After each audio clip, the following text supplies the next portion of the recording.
از میان خاطراتم، از کنار سبزی با یادهایم میکند باز آتشی دل را سرا. یادی شامی پر ستاره زیر سقفی شامی دل، رود میگفت عاشقانه صد غزل با نام دل. یادی روزگاری شیرین،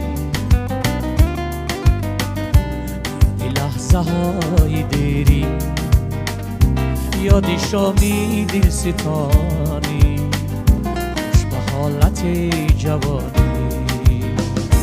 یادی روزگاری شیرین، یادی لحظه های دیرین، یادی شامی دل ستانی خوش به حالت جوانی.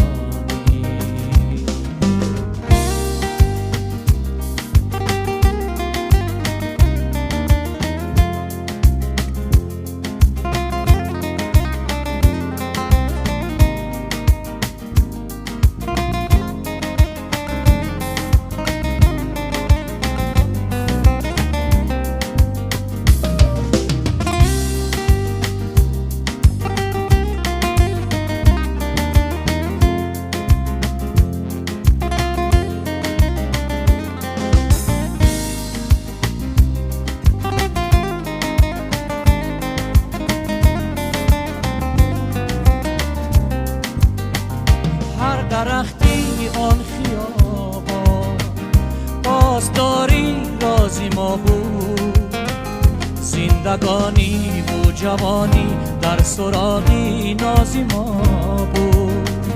از میانی فیلم هندی یادت آمد آن ترانه، پا به پای فیلم بازان می سرودیم عاشقانه.